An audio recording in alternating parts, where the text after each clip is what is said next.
So this is the piano session accompanying the congregation. This is something that is dear to my heart, I think, as far as in the piano world. You know, there's always room for arranging as a pianist, playing for choirs. There's different worlds that we live in as pianists, I think, in different roles we're called to play. But I do know that if you attend a church at all, and it's likely that you do, this is something you're called to do, whether you felt the call or not, because people sing, and that's, we're here as pianists, and we're here to serve those singers. So I'm going to tell you off the bat, I have my notes in front of me, and I turned 43 this year, and I think it's officially old because now I have readers, and I'm starting to do the reader up and down thing where you look down, then you look over your glasses. So this is going to be fun. This is really I officially got these readers this week, so I'm just entering the old lady land, I guess. My personal story, just to kind of break the ice a little bit. I grew up playing a lot by ear, and then my mom put me in piano lessons when I was about 8 or 9 years old. But my road to being a pianist came through my experiences in the church. My parents were going through very rough waters. My dad was an alcoholic, and so my mom, they were divorced when I was young, and it was a very tumultuous childhood. And so I'm sorry for my email notifications. So the church provided, I guess, a place of safety for me, and music was that outlet, was that just, a place for me to find, I would say, therapy, but it was much more than that. I think God called me first as a believer, and then he gifted me with just not only an ability on the piano, but a real strong passion to be a part of church music. So hence the reason why I'm not in concert music. I love concert music, but I do believe that our call as a pianist resides well in the church. And so I guess I'm stating some obvious things, but I want to highlight that because I feel like, we always think, why do we do what we do? It's not just to play for our own enjoyment. It's really to serve others. It's to serve the people that we're with in a local church. And so, we go back to the basics and just kind of state ourselves as pianists and where we live. And this is where we're going to talk about for this hour. I gave you, or you should have, a sheet. Maybe you downloaded it here. And it's very short, but it's something that we can kind of follow along, and I'll give you some thoughts as we go along here. So this is assisting singers in the corporate worship setting. My personal experience is this is actually in a church building. My studio is here in a church. They gave me a place to be able to write, which has changed in 2020 with COVID, as we all know.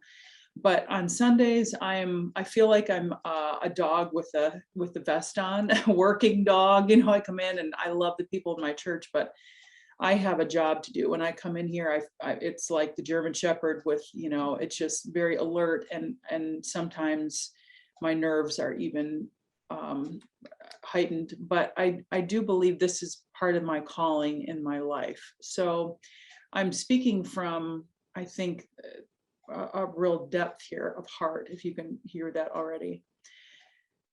So just starting out with our notes here, an accompanist provides a bed of support, which is your blank. That's an obvious one, but sometimes I don't think people get that. And I want to just say, this may sound very soapboxy, but to finish the statement here, an accompanist provides a bed of support, a creative environment, an accuracy of pitch, which is probably what you might predicted for that blank, and the elegance of musicianship. the elegance of musicianship. One thing COVID did in 2020 is open up a lot of church live streams so that you could see what churches are like on a Sunday. And I have to be honest, my eyes were kind of opened in the way that I just didn't realize how bad church music had gotten. And I don't mean that everybody is just, you know, the worst pianist ever, but I look at live streams and I think, how are people singing with that kind of, you know, lack of support or lack of musicianship or whatever? And see, over the years, I really believe we've kind of come to a point where the younger generation is leaving the church, and a lot of it is because of the music. You know, I can't make that blanket statement, but I see it happening a lot. I'm going to keep my eye on the chat. Somebody says they can't find the handout, so I want to make sure you have that before we keep moving on. I'm sorry I don't have a way to give it to you. I wish I did.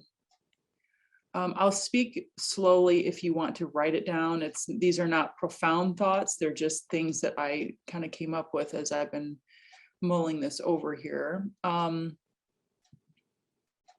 thought it was part of your packet, but I don't know. Other classes, it was found on the details. I'm sorry. My apologies. I thought that would be available to you, but regardless, I'll give you some thoughts. You can write them down. They're not inspired. So an accompanist provides a bed of support, comma, a creative environment, accuracy of pitch, and the elegance of musicianship. These are just general statements. If you think about what do we do as pianists, I think that's good to go back and say, what is it that I have to have? What are the necessities? And this is, I think, where we can measure our success. So moving on, number one, here's our first point for the day, our first point for this hour. I mean, a congregational pianist gives a foundation. Okay, so let's talk about this a little bit. And I'm gonna keep my eye on the chat. I would really love for interaction. I wish I were there to see your faces. I mentioned this in my piano session this morning. You know, one thing COVID has done is really, it's just reminded us how much we enjoy the company of one another rather than just computer screens. Yeah, I think Zoom, about 6 months after COVID hit, I thought Zoom might be how I die. It's just, you know, it felt so great before because we had this, you know, this luxury of sitting down to our computers and not having to really think about travel and all that. But now I just think it's gotten old very quickly. So know that I miss you all. I can see your names and I can see the chat box. So please feel free to ask questions throughout this session. So number one, a congregational pianist gives a foundation. Obvious, but it still needs to be stated. A clear formative structure, which results in what people feel when they sing. So here it is. You are, as the pianist, you are providing, oh boy, I'm sorry about this. Yeah, I know there's a lot of discussion on this sheet. So I'm gonna just be as clear as I can be. I won't, there's no hurry with this. So you can maybe go back to the recording if you don't get some of these notes. So if you don't mind, if you're sitting at your computer, and some of you might be walking around the house, and that's fine too, you don't have to interact, but I would like a little bit of interaction here. So give me, this is my job as the pianist. I am stating in my introduction, let's just talk about introductions, what they need to be. What needs to be in my introduction to tell people what to do. And I'm not talking about what, you know, the director. I just mean you as the pianist, what needs to be present in your introduction in order to give them the signals that they need in order to sing. Any thoughts? Give me a couple words if you're there. I'm watching the chat. I'll start out clear. That's a biggie. We have to be clear as pianists. We have to be okay. Usually ends up being the last phrase. Okay, so that's under clarity. But give me some musical adjectives that I guess maybe I should be specific. Give me some musical adjectives that tell people what to do when they sing, when they enter, what gives them any inspiration at all. I think I have to be honest. I feel like tempo. Thank you. Yes, tempo is a big deal. Whether we're in 6/8, 4/4, 3/4. How fast or slow is your job? It's not the job of the director. Now, we've all seen it where the pianist starts out way too fast and then the director comes in really slow and it's like the train that has to find the tracks.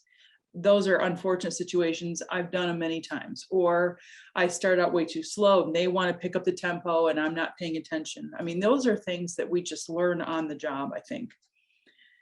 But I'm going to zoom out the camera a little bit and help us understand as pianists, because I really feel compelled with this. I'll just kind of be frank with you.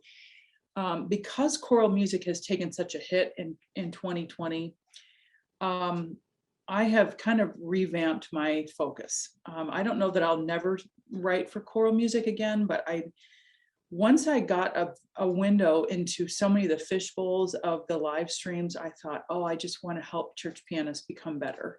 Not that I have the answers, I don't, but I live their life and I feel this empathy and I know what it's like to arrive on the scene and you have all these things to play for. And then, I mean, we have 500 people in our church. There's no way that I can't not know my music ahead of time.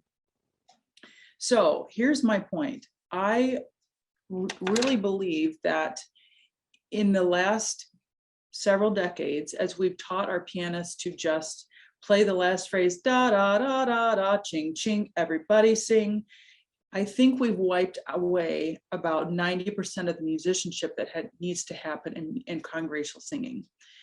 This might sound like a soapbox and I might be stepping on some toes, but what has happened is pianists have become very functional and very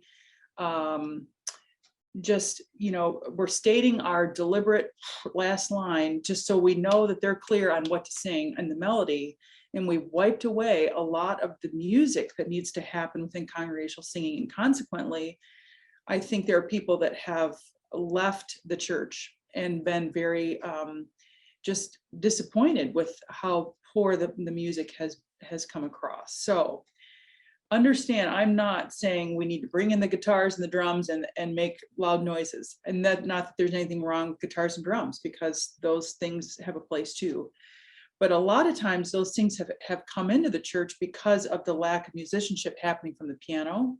And so, the answer is to bring in other instruments and just be loud and help them just do what they need to do, rather than helping the pianist be the better pianist. So I know I'm probably stating some hard facts here, but it's what I've seen in a lot of churches happen in the last year and a half. And it's made me a little bit more compelled to speak truthfully on this subject. So here's some adjectives.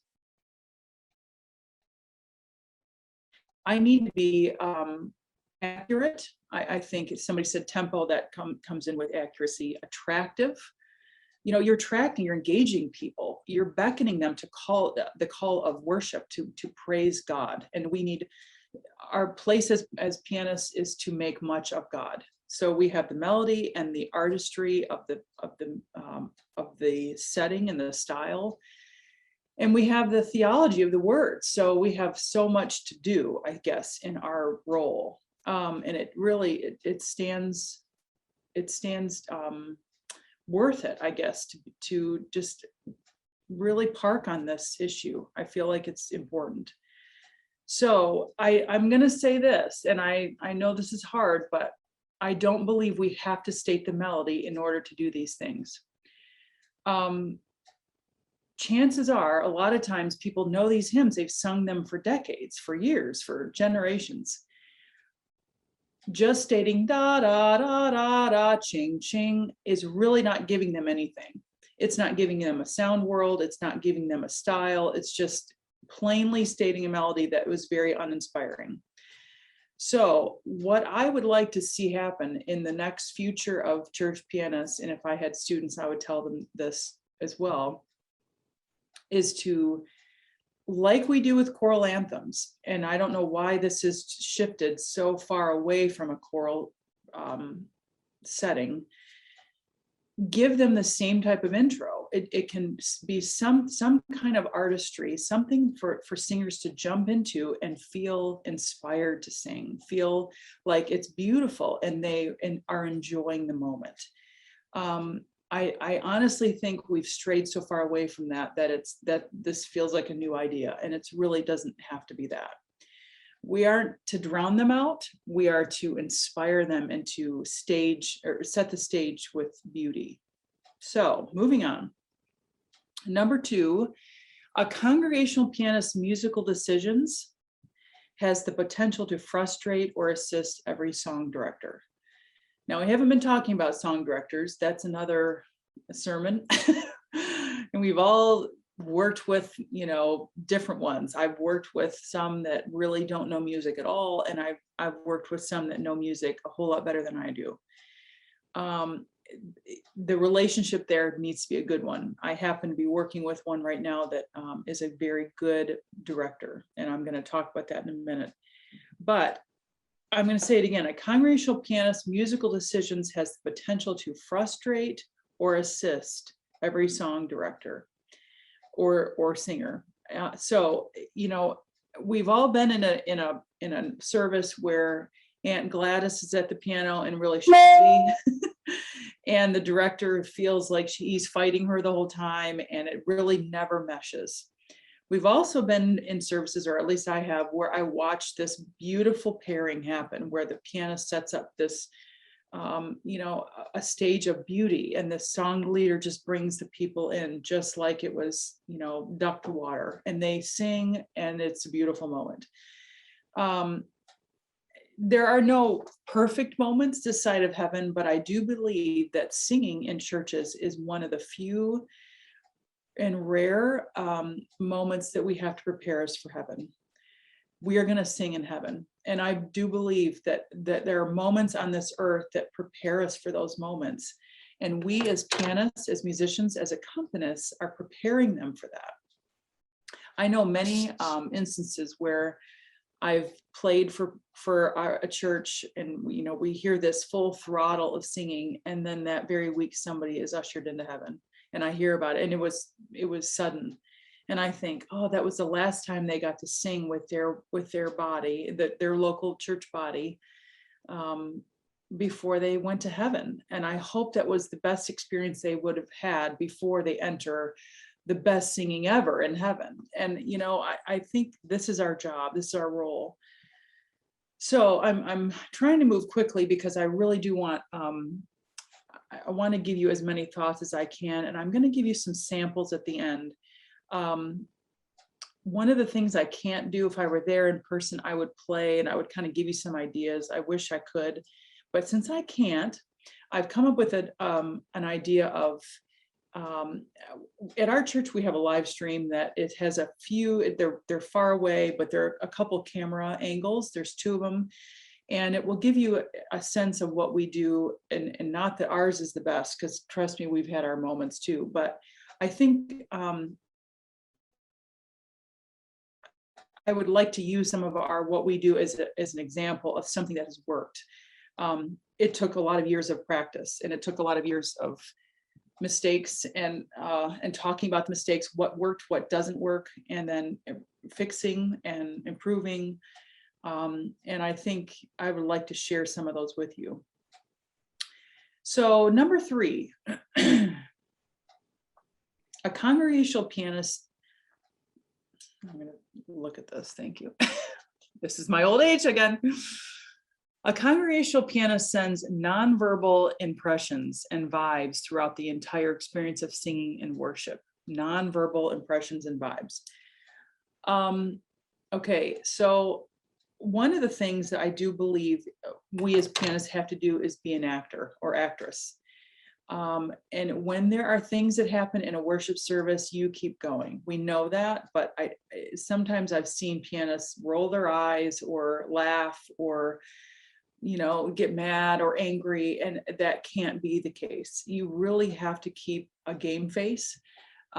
It's usually about 10 minutes before our service that I feel like it's like the football players before they run out onto the field. I mean, you have to kind of prepare yourself mentally. And I believe that's part of our role as supporters, as pianists that are called to usher people into the beauty of worship.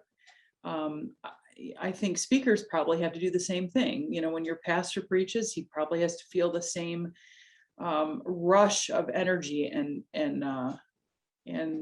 nerves, I guess, before he preaches in front of a lot of people. I think as musicians, we need to do the same thing. It sharpens our mental stability. And I think the nonverbals that you give off can be a distraction to other people. Thank you. Ruth says, prayer before the service begins is essential. It's so true. Just in the last couple of weeks, I have taken the hour before, where we call it life groups. It's your old-fashioned Sunday school hour. I actually don't go. I take my little studio and I say, Lord, this is my time with you when I can mentally prepare and ask for your help. I think we have to do that. We go in if we go in with a dependent spirit on the Lord, I think it makes a huge difference. Thank you, Ruth. That's a good point. All right, so number 4, a congregational pianist should be able to keep a sense of order for each singer, each instrumentalist, each director, whatever you're playing for. The more I do this, the more I'm probably making you seasick with my chair. I'm sorry, I'll keep still.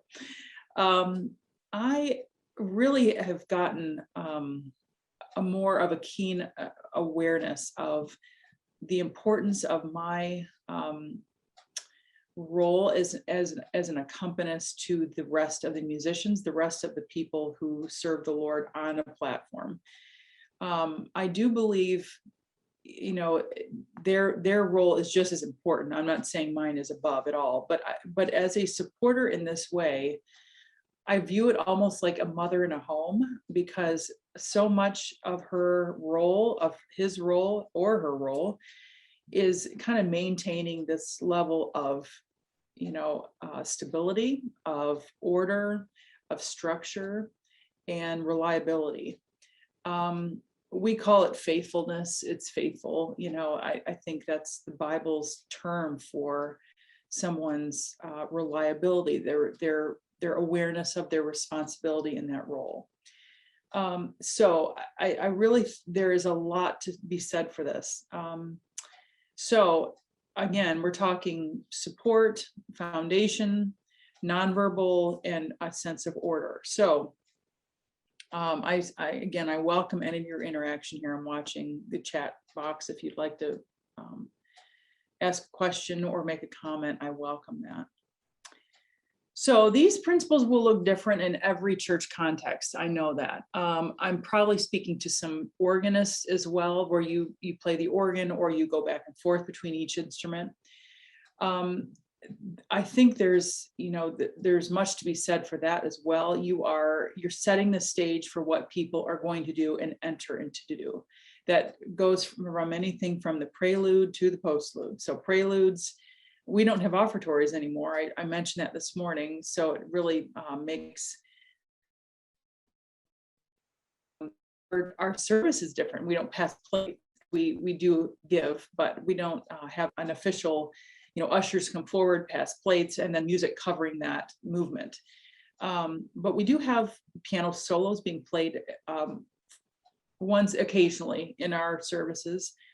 And I think it's just, COVID changed a lot of our service structure because of our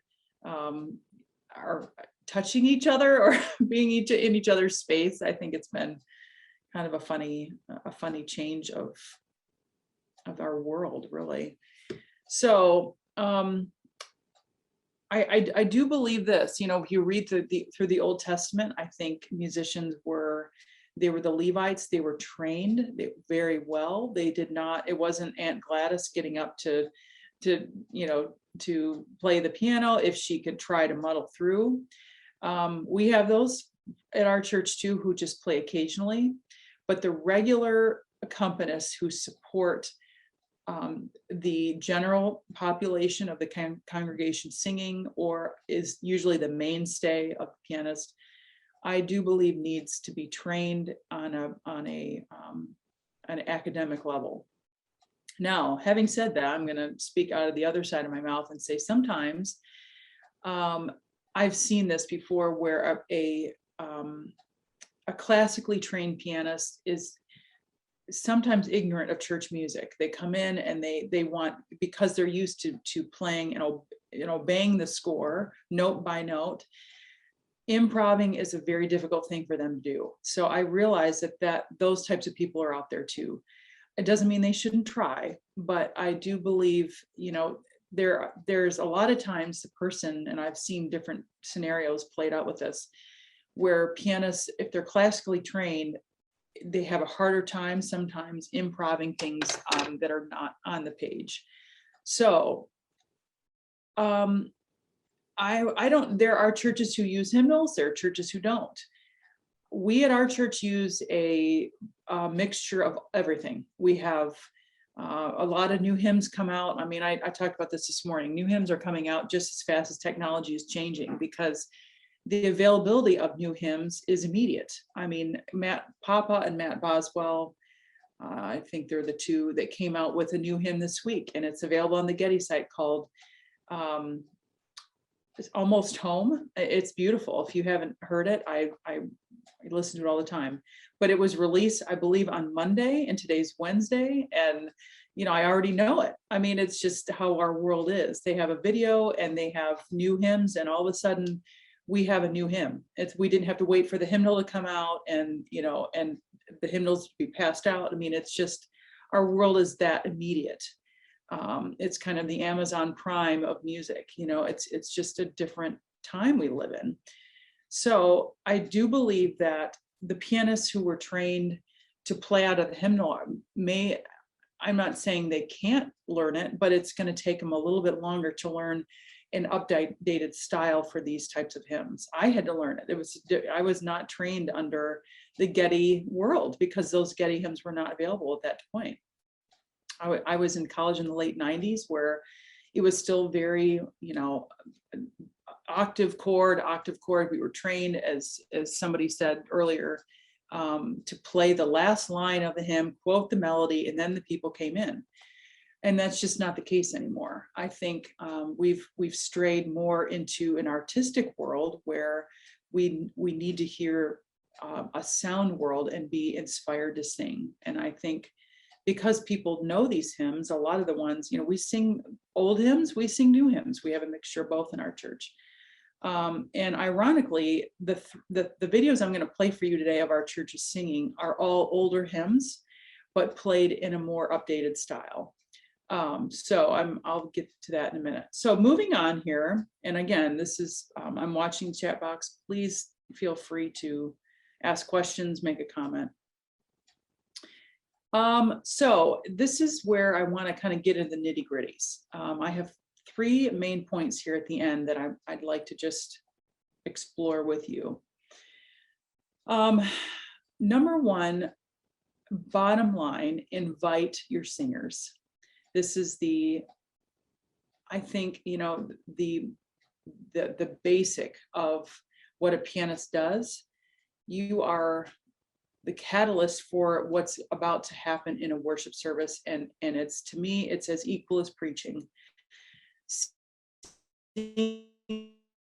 Part of the health of the church. It improves their health. Whether you raise your hands or you don't, it's still, singing is a vital part of the health of a church. God created animals and God created humans, and those are the living, breathing bodies of this world. And God did not give animals the gift of singing. He only gave it to human beings, and we have to use that gift. So you as the pianist, this is your job. So how do we invite our singers? I mean, this is just, it's like, you think of an invitation. In the olden days, we handed out invitations. Well, this is the same, in theory, this is the same thing. We think carefully about what we're going to do. There, on a written invitation, you would never have the wrong date or the wrong name, or it's everything. All those details are very explicit. Same type of thing here. We have to be very careful and very, very direct and very detailed. So I'm going to give a little clue. Breathing is important. Nerves I'm acutely aware of my nerves every Sunday. I usually hit the bathroom 3 times at least, I mean, it's just there's a lot of things that come into play in our anatomy when our nerves are revved up like this. So breathing is a great way to calm ourselves. Slow breathing. It gets oxygen to the brain. It relieves the stress. And I mean, I've started doing it. I'm not going to be one of those tree huggers that tell you just, sit and breathe and do your, breathing exercises and out by a tree somewhere. Although if you want to do that, that's fine too. But you have to think clearly. And a lot of times when we're nervous, that is harder to do. So just think. Breathing, you're setting the invitation, you're beckoning people to come with you on a journey of singing and music, and you're helping them create art. And when they feel like they're part of an artistry, they want to come back for more. Sunday after Sunday, I see people, they are encouraged, to say the very least. And I know that when people come into a church building, they're bringing a lot of baggage with them, a lot of problems from home, a lot of worries, stress. They need this singing. They need the beauty of music to remind them that God is in control and that they're a part of something bigger that God has ordained.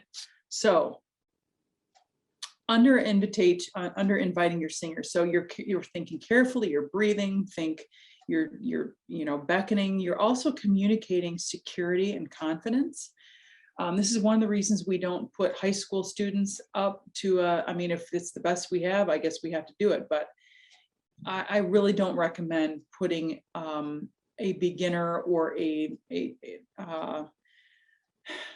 want to say a kid, but kids can be ahead of their maturity level too. But I do believe this is where the confidence of a trained pianist is a really better vehicle as a congregational accompanist. So you're communicating something for them indirectly so that they can join in with you. So in your invitation, you are stating sound world, you're stating the tempo. You are a clear place for the director and the voices to enter. Now, I say that because I'm preaching to myself. There are times when we call it looping, when the director didn't come in on time and I have to loop again and hope that he did. Or if he's talking, a lot of directors will come up and they'll just kind of talk, and sometimes it's just nervous chatter, of course. But sometimes as a pianist, there's an art with listening to them, playing at the same time, and looping if you got to an arrival point before they're finished. I know that. I live this all the time, and I think, oh, he's still talking. I'm gonna have to keep going and just repeat the whole intro again. And usually when he's done, I'm only at the halfway point. So, know that these are tensions that we all have to live with. But it still needs to be clear for when the singers come in. Every Sunday, most Sundays, I would say every, because sometimes, there's always the non-every, but most Sundays, the director and I will go through. I guess I said it, but I'm going to say it in a different way. I have really strayed away from quoting the melody. If they know the song, I don't see it as an important thing to do. If the director knows, then he knows when to come in, and then he states when they're supposed to sing, and his gestures can lead them appropriately.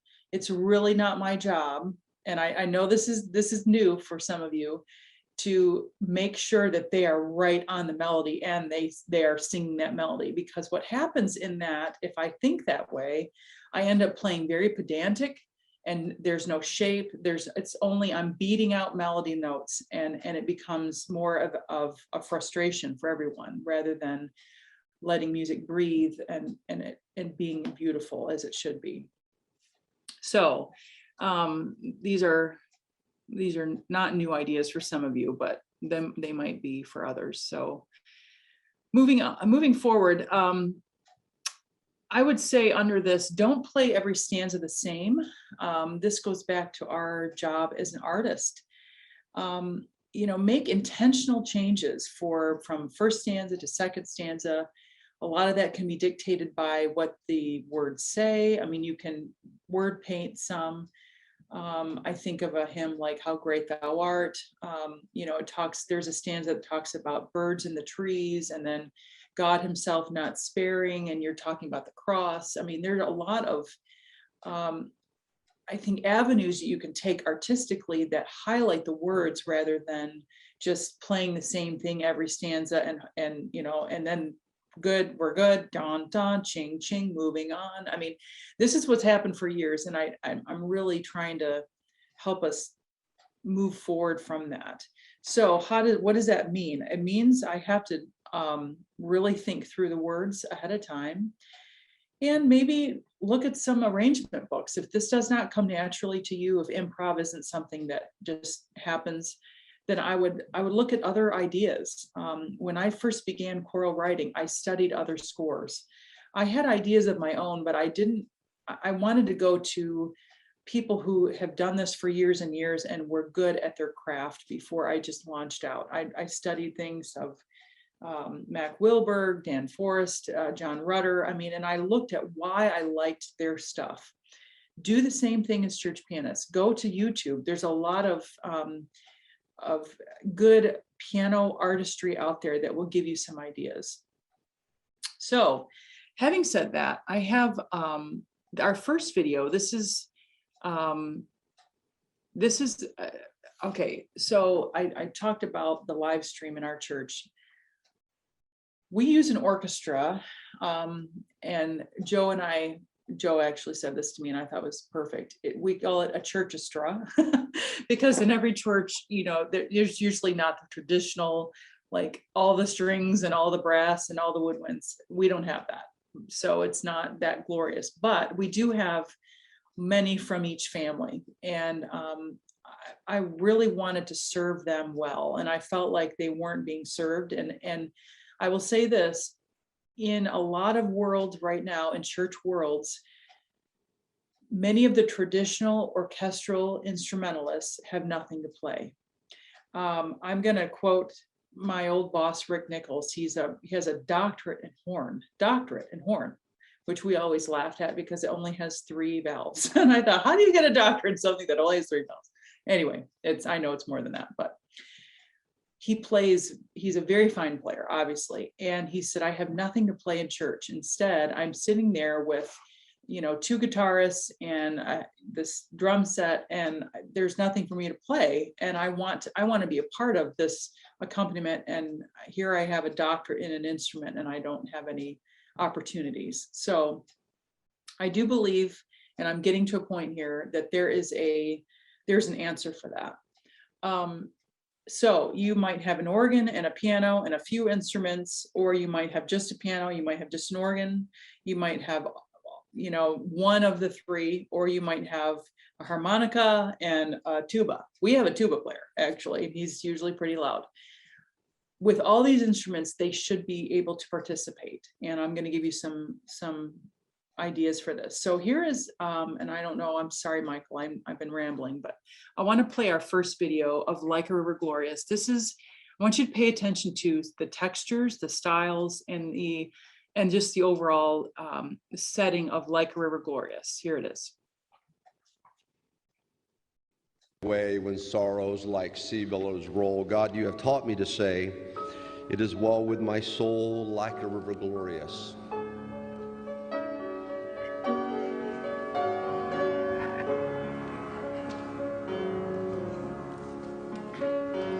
Like a river glorious, is God's perfect peace. Over all victorious, is rising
Okay, so I'm gonna also, again, opening the floor for any comments after that. But here's a couple thoughts I'm gonna leave you with, especially with after that video. One of the things I have had come to my mind in the last couple years, I guess, is that the hymnal is not bad, obviously, but it has really taken its toll on harmonies. And I do believe some of the vanilla harmonies of the hymnal have suppressed, I guess, some of the musicianship of our singing. And so revamping harmonies, lowering keys, this has been a big deal for our church because people just don't sing as high as they used to in keys. And I felt like it was better for them to sing in unison and change the harmonies, and everyone have just a relaxation of a voice rather than strain. and try to sing the harmonies that they've always sung since they were 5. We just needed a transformation, and some of these things that we've been using in our church has really transformed our singing. See, also there's breathing in the middle of phrases, da, da, da, da, da, so they feel the shape of the line. That's where music happens. So just keep these things in mind. These are honestly, I don't want to sound demeaning as I speak down to you, because I know you're musicians, you know this, but at the same time, I do believe there are things that we miss over the years by smashing away at things, just beating out melodies, because this is how we've always done it. And I do believe there's good reason to change and to reevaluate. Okay, so here's the second thing I said, invite your singers. Here's the second idea, paint the text. Adjust your improv to fit what they're singing. There is nothing worse than a pianist smashing away on a text that doesn't fit. I mentioned How Great Thou Art. Holy, holy, holy is another one. You know, the sobriety of the moments of God's holiness. When you read the book of Isaiah, you'll see it. There is a massive thing we miss when we're just beating out these melodies for people to hear the melody and sing with us. We cannot do that as pianists. I think we've really done ourselves and our singers a disservice. So provide singers with, you know, an artistry, something that says, oh, those words, I thought about God in a new way. I always feel like that's my goal as a pianist, is I want people to walk away with a revelation of who God is, rather than just, I was a great pianist, I did great harmonies, and I. It's really not about me. It's about making much of God and what they're singing about God. So think this way, think orchestrally, think, you know, I can emulate some of the great composers, do a low Brahmsy, you know, stanza, or use something like a little more classical, like Vivaldi or Bach. I mean, you who are classically trained, you have these resources and these things in your ear already. If you have courage to modulate on a final stanza, do that. We do that often here. I will say, I usually tell the director, I'll say, if I don't feel like they're singing well, I won't do it. If I do feel like they're ready and their voices are just, you know, sailing, then I'm gonna capitalize on that and help them go even further. And I will help them go a step broader. So here's the next video. It's called I Must Tell Jesus. You've probably heard this hymn. This is a different kind of piano style, and I'm going to say a couple things after it. So here's I Must Tell Jesus. I must tell Jesus all of my sorrows. Why? Because I can't bear my burdens alone. Please stand.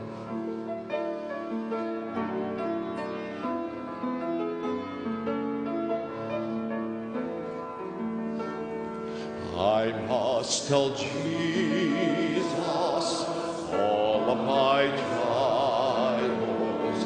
I cannot bear these burdens alone. In my distress at sea, He will help me. He ever loves and cares for His own. I must tell Jesus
Tempted and tried, I need a great Savior, one who can help my crazy head.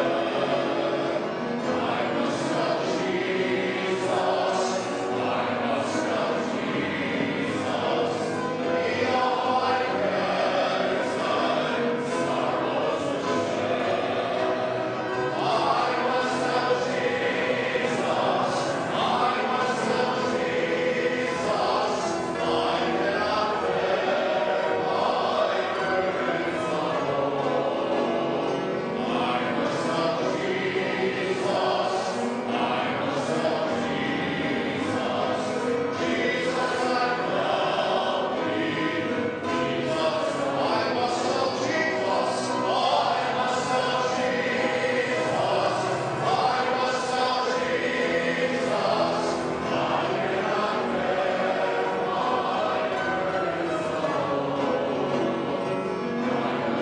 Jesus,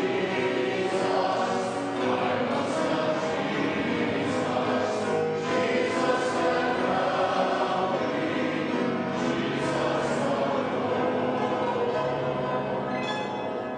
Jesus can help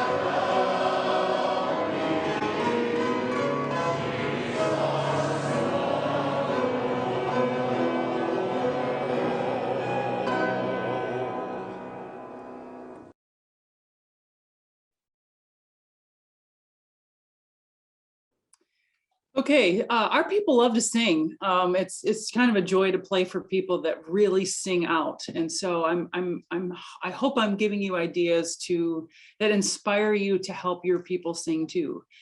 Before we play the last video, I have 9 minutes left, and I'm going to tell you about this resource. Of course, this is probably self-serving, but if you know my heart, it is really to help church pianists, church musicians be better, be improved for the glory of God. Because of COVID's impact on choral sales this year, I had to make a little bit of professional change. In addition, I guess maybe even a risk, and it's I've come up with a new website called mollychurchmusic.com, and I'm selling these accompaniments that I'm talking about. I'm saving this for the end because I wanted you to know this. So it's mollychurchmusic.com. Go to this website and you can find all of these accompaniments, either piano solos. Some of them, there's probably only two that are actually just piano, but a lot of them are piano. I have the accompaniment for the pianist, plus instrumental parts, and a full score as well. So this has been born out of many years of just experiments. And I think a lot of failures, a lot of mistakes, and a lot of just a compelling feeling to know that I want people to sing better. And this is my attempt, I guess, not an answer by any means, but my attempt at helping that cause. So my final point here before we wrap up is to be sensitive. Set up good musicianship and pay attention to the nuances that happen when you play certain things. If you notice a lot of this, it's really feeding off each other. It's kind of like a speaker with an audience. I mean, when you feel the laughter, it kind of gears you up for more, to speak louder, to speak longer. Never play more than what don't overstay your welcome. Those are types of things you have to be sensitive to too. But I don't ever drop out and let them sing if I feel like they're weak. You don't do that. Make sure they're strong. If you're going to drop out, and I'm going to talk about that in a minute, I'm going to show you an example of that. But make sure you are paying attention to what they're doing so that you're helping them, and which means listening. So as a pianist, I can't just play and saw away at something. I have to listen to how they're singing and how they're how the interaction between I as a pianist, director, and the people. I do watch the director, but really I'm more listening to their singing more than anything. So back off when needed. When you feel like they want to sing it something prayerful, usually that's a second or third stanza, type of thing. back off. Don't just rail away. Let them have a moment where they are not inhibited by what you're doing, so that you give them the full leeway to have their own musical moment, pianist or no. Help them think about the words, enhance the text. I've already said that. So I'm going to leave you with the final hymn here. This was, I'm ending with this one because the day that we did this is the kind of the same vein. I remember the director who you seeing, his name is Jim, and he said, Molly, I have to go run and I have to teach Sunday school, and then I'm going to come back, and we have no time to even practice this hymn. I had no idea what I was going to play for an intro. So this is what the not to do. And somehow God just did something in this moment that I can't describe. I knew when I started playing that it was different, that they just sang differently. And I get choked up thinking about it, because I think the week prior we had some battles in our church. I think we may have even had a loss. And they sang this hymn, Leaning on the Everlasting Arms. And it was just the most beautiful moment. At the very end, I thought, they don't need me. They can sing this a cappella, and it just flowed. So here's Leaning on the Everlasting Arms. 35 and then 37 through 39 as well, as we prepare ourselves to sing Leaning on the Everlasting Arms, and then Jesus, draw me ever nearer. Who shall separate us from the love of Christ? Shall tribulation or distress, or persecution, or famine, or nakedness, or peril, or a sword? Nay, in all these things we are more than conquerors through him that loved us. For I am persuaded that neither death, nor life, nor angels, nor principalities, nor powers, nor things that are present, nor things that are to come, nor height, nor depth, nor any other creature shall be able to separate us from the love of God, which is in Christ Jesus our Lord. What a fellowship, what a joy divine, leaning on the everlasting arms.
So I hope this was a help to you. I would say, please feel free to email me if you have questions, if you'd like to just even chat more about this.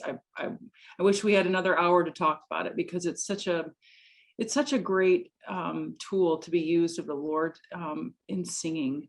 You can tell this is really my heart here. And when you know that you're called to something, it's a privilege to do. So mollychurchmusic.com is my website, mollymusic31@gmail, or you can email me through my website as well. So thank you everyone for your good attention, and it was just a pleasure to be with you. I hope I see you tomorrow again for some reading sessions, and have a good evening.